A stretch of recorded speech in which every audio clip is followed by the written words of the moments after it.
हमारी तीनों सेनाओं के अध्यक्ष, महानिदेशक, भारतीय तटरक्षक, कमांडर इन चीफ अंडमान एवं निकोबार कमान, समस्त अधिकारीगण, परमवीर चक्र विजेता वीर जवानों के परिवारों के सदस्यगण, अन्य महानुभाव, देवी और सज्जनों, आज नेताजी सुभाष की जन्म जयंती है। देश पराक्रम दिवस के रूप में इस प्रेरणा दिवस को मनाता है। सभी देशवासियों को पराक्रम दिवस की अनेक अनेक शुभकामनाएं। आज पराक्रम दिवस पर अंडमान निकोबार द्वीप समूह में नई सुबह की रश्मियां एक नया इतिहास लिख रही है। और जब इतिहास बनता है तो आने वाली सदियां उसका स्मरण भी करती हैं, आकलन भी करती हैं, मूल्यांकन भी करती हैं और अविरत प्रेरणा पाती रहती हैं। आज अंडमान निकोबार के 21 द्वीपों का नामकरण हुआ है। इन 21 द्वीपों को अब परमवीर चक्र विजेताओं के नाम से जाना जाएगा। जिस द्वीप पर नेताजी सुभाष चंद्र बोस रहे थे, वहां उनके जीवन और योगदानों को समर्पित एक प्रेरणा स्थली, एक स्मारक का भी आज शिलान्यास हुआ है। आज के इस दिन को आजादी के अमृत काल के एक महत्वपूर्ण अध्याय के रूप में आने वाली पीढ़ियां याद करेगी। नेताजी का ये स्मारक शहीदों और वीर जवानों के नाम पर ये द्वीप हमारे युवाओं के लिए, आने वाली पीढ़ियों के लिए एक चिरंतर प्रेरणा का स्थल बनेंगे। मैं अंडमान निकोबार द्वीप समूह के लोगों को और सभी देशवासियों को इसके लिए बहुत बहुत बधाई देता हूं। मैं नेताजी सुभाष और परमवीर चक्र विजेता योद्धाओं को श्रद्धापूर्वक नमन करता हूं। भाइयों और बहनों, अंडमान की ये धरती वो भूमि है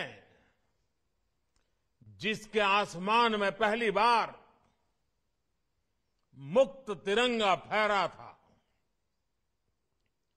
इस धरती पर पहली आजाद भारतीय सरकार का गठन हुआ था। इस सब के साथ अंडमान की इसी धरती पर वीर सावरकर और उनके जैसे अनगिनत वीरों ने देश के लिए तप, तितिक्षा और बलिदानों की पराकाष्ठा को छुआ था। सेल्युलर जेल की कोठरियां, उस दीवार पे जड़ी हुई हर चीज आज भी अप्रतिम पीड़ा के साथ साथ उस अभूतपूर्व जज्बे के स्वर वहां पहुंचने वाले हर किसी के कान में पड़ते हैं, सुनाई पड़ते हैं। लेकिन दुर्भाग्य से स्वतंत्रता संग्राम की उन स्मृतियों की जगह अंडमान की पहचान को गुलामी की निशानियों से जोड़कर रखा गया था। हमारे आइलैंड्स के नामों तक में गुलामी की छाप थी, पहचान थी। मेरा सौभाग्य है कि 4-5 साल पहले जब मैं पोर्ट ब्लेयर गया था तो वहां मुझे 3 मुख्य आइलैंड्स को भारतीय नाम देने का अवसर मिला था। आज रॉस आइलैंड नेताजी सुभाष चंद्र बोस द्वीप बन चुका है। हैवलॉक और नील आइलैंड स्वराज और शहीद आइलैंड्स बन चुके हैं। और इसमें भी दिलचस्प ये कि स्वराज और शहीद नाम तो खुद नेताजी का दिया हुआ था। इस नाम को भी आजादी के बाद महत्व नहीं दिया गया था। जब आजाद हिंद फौज की सरकार के 75 वर्ष पूरे हुए तो हमारी सरकार ने इन नामों को फिर से स्थापित किया था। साथियों, आज 21वीं सदी का ये समय देख रहा है कि कैसे जिन नेताजी सुभाष को आजादी के बाद भुला देने का प्रयास हुआ, आज देश उन्हीं नेताजी को पल पल याद कर रहा है। अंडमान में जिस जगह नेताजी ने सबसे पहले तिरंगा फहराया था, वहां आज गगनचुंबी तिरंगा आजाद हिंद फौज के पराक्रम का गुणगान कर रहा है। पूरे देश में और देश के कोने कोने से जब लोग यहां आते हैं तो समंदर किनारे लहराते तिरंगों को देखकर उनके दिलों में देशभक्ति का रोमांच भर जाता है। अब अंडमान में उनकी याद में जो म्यूजियम और स्मारक बनने जा रहा है, वो अंडमान की यात्रा को और भी स्मरणीय बनाएगा। 2019 में नेताजी से जुड़े ऐसे ही एक म्यूजियम का लोकार्पण दिल्ली के लाल किले में भी हुआ था। आज लाल किला जाने वाले लोगों के लिए वो म्यूजियम एक प्रकार से हर पीढ़ी के लिए प्रेरणा स्थली की तरह है। इसी तरह बंगाल में उनकी 125वीं जयंती पर विशेष आयोजन हुए थे।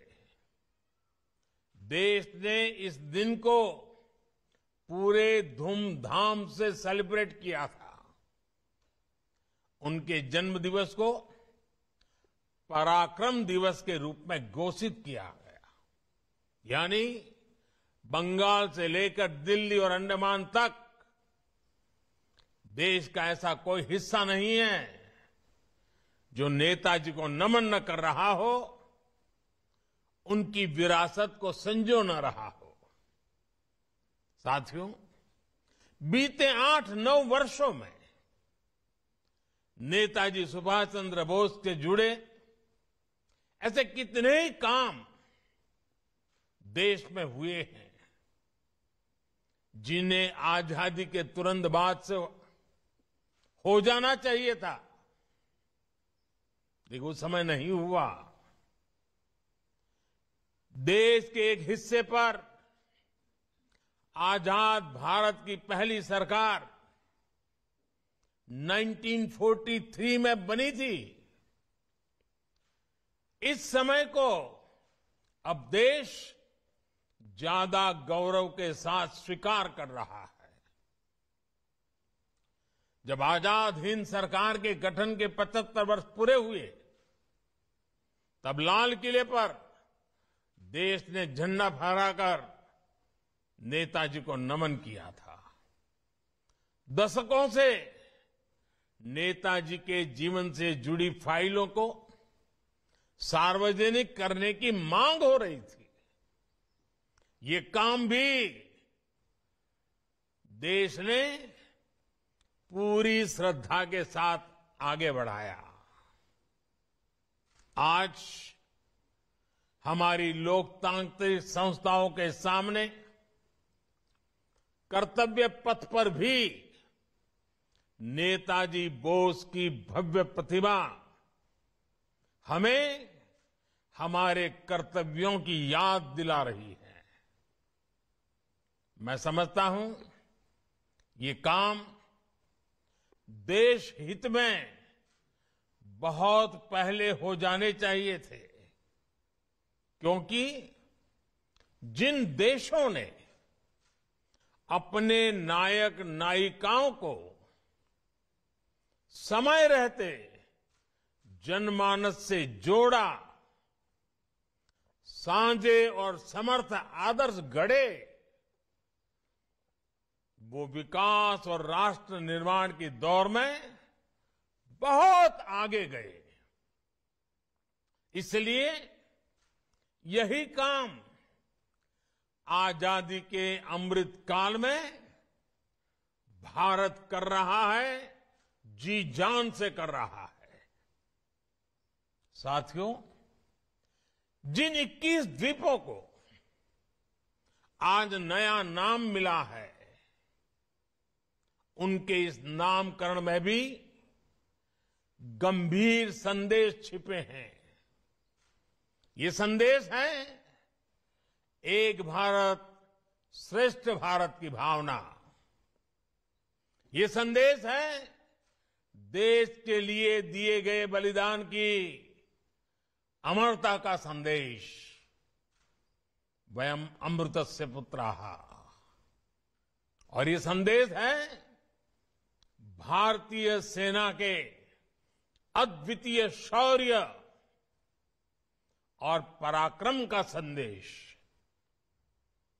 जिन 21 परमवीर चक्र विजेताओं के नाम पर इन द्वीपों को जब जाना जाएगा, उन्होंने मातृभूमि के कण कण को